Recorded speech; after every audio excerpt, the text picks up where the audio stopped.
Severus accused me of raising the boy like a pig for slaughter. Perhaps it was not a condemnation, but a confession. The tragic summary of a wartime leader forced to make a choice that would haunt him forever.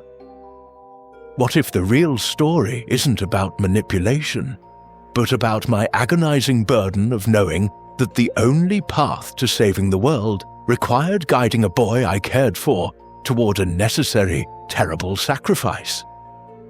They see me as Albus Dumbledore, the wise headmaster with the twinkling eyes, the pillar of good, Harry Potter's ultimate protector. That is the man I strove to be, but it is not the whole story. If you look past the legend, you see what I truly was.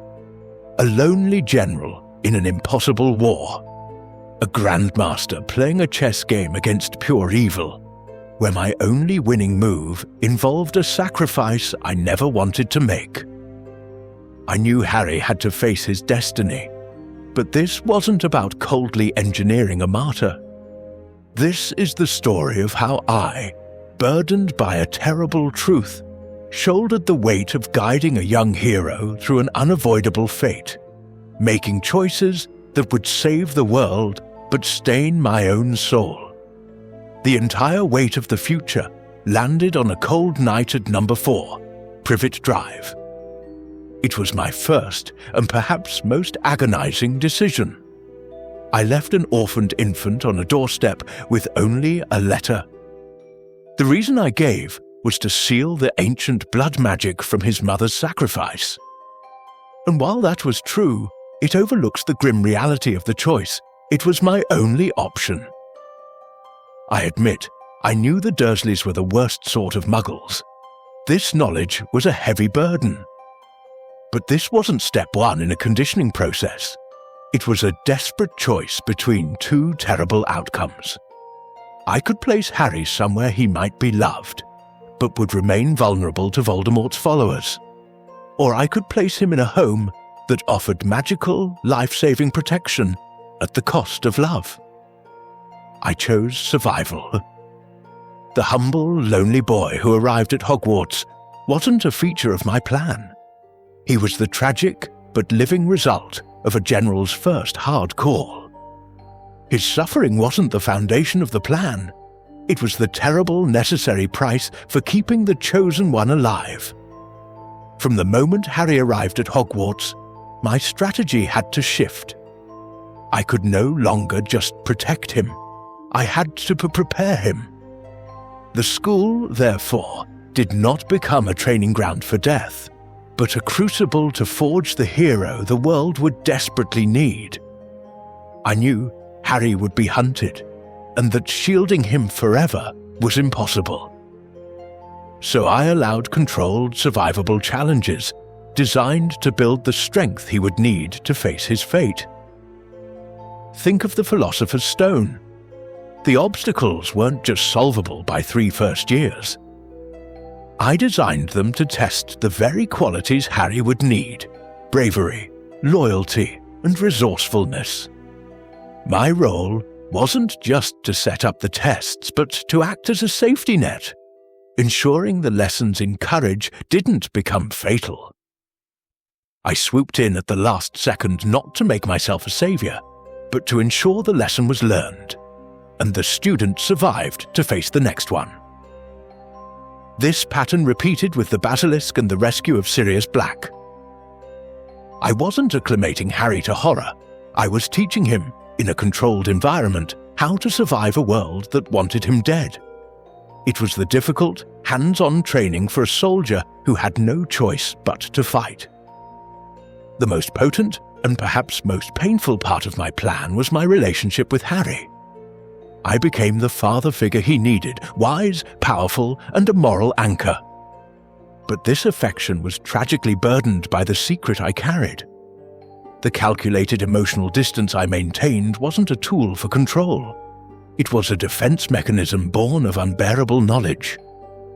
How could I allow myself to grow too close to a boy I knew had to die for the greater good? This dynamic created a genuine bond of trust, essential for guiding him through the darkness ahead. Harry saw a mentor, someone whose judgment he could rely on when his own path was unclear. I saw a surrogate son I had to lead toward an end I couldn't bring myself to explain. This unbearable tension peaked in our meeting at King's Cross. It wasn't a puppet master confirming his control. It was my final, painful act of guidance. Freed from my secrets, I could finally offer Harry the full truth and a genuine choice to go back and fight.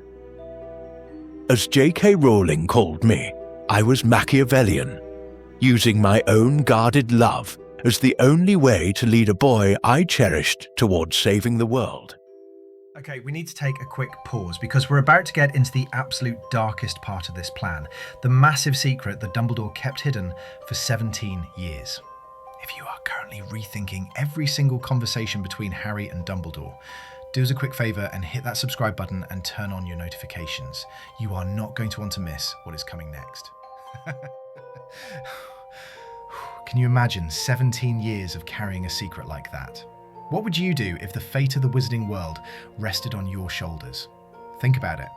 Okay, maybe don't cry just yet. But seriously, hit that button. For nearly 17 years, I carried the heaviest secret of the war alone. I knew, almost from the beginning, that Harry's scar contained a fragment of Voldemort's soul. I knew Harry was an accidental Horcrux, and for Voldemort to be defeated, Harry himself had to die. This was the core of my tragic burden. Withholding this truth wasn't an act of stripping Harry of choice, it was an act of mercy. Telling a child he is marked for death, that his very existence is tied to his enemy, would have been an unspeakable cruelty. It would have destroyed him long before Voldemort could. I bore this knowledge alone to spare Harry years of unimaginable fear and despair. I waited, not for compliance, but for maturity. I waited until Harry was strong enough, not just in magic but in character, to understand the stakes and make a true heroic choice for the good of all. The Harry of Deathly Hallows could make a decision a younger, terrified boy never could. I didn't remove his free will. I protected him until he was strong enough to use it. If you need to understand the weight of my choices, look no further than my confrontation with Severus Snape. When I finally admitted Harry must die, Snape, a man defined by a single personal love, was utterly horrified. His accusation was raw. You have kept him alive so that he can die at the right moment. It was a pivotal clash of perspectives. Snape saw only Lily's son. His promise was personal. But I was burdened with seeing the fate of the entire wizarding world. My calm, weary response wasn't detachment. It was the exhaustion of a commander who made his peace with a terrible necessary strategy long ago. Snape's horror is understandable. He was a soldier who had just learned the ultimate purpose of the mission. But I was the general who had to write the orders. His revulsion highlighted the brutal personal cost of war, while my resolve revealed the awful, lonely necessities of leadership when faced with absolute evil. And this brings us to the and worse of my plan. The true tragedy isn't that I manipulated Harry. It's that my plan could only succeed if Harry became a person so fundamentally good, so brave, and so full of love that he would willingly choose self-sacrifice. When Harry learned the truth, his quiet acceptance isn't the response of a conditioned puppet. It's the ultimate expression of his own heroism. This was the heartbreaking success of my guidance. A lifetime of facing danger, of learning loyalty, and of understanding loss didn't produce a compliant victim. It produced a hero who understood that some things are worth dying for. His walk into the Forbidden Forest wasn't the triumph of a manipulator. It was the heartbreaking, heroic choice of a man choosing to save the world. I spoke often of choice, and in the end, My entire plan rested on the faith that I had raised a boy strong enough to make the hardest choice of all. I didn't raise Harry to die. I raised him to be a hero with the capacity to choose sacrifice. So, where does this leave you with me, Albus Dumbledore, the architect of victory? The evidence points to a long, painful game of strategy. The agonizing choice to leave him with the Dursleys, the carefully managed trials at Hogwarts, the necessary emotional distance, and the final, terrible secret. I guided Harry Potter not just to be a hero, but to be a man capable of making the ultimate sacrifice. And it worked. The world was saved. But the question I must leave with you is this. Was this the grim, necessary work of a general, making an impossible choice for the greater good? Or was it the tragic story of a man, haunted by the ghosts of his past, who took it upon himself to shoulder the fate of the world, no matter the personal cost? Was I a perfect hero, or a burdened leader forced to make a monstrous choice? Let me know what you think down in the comments.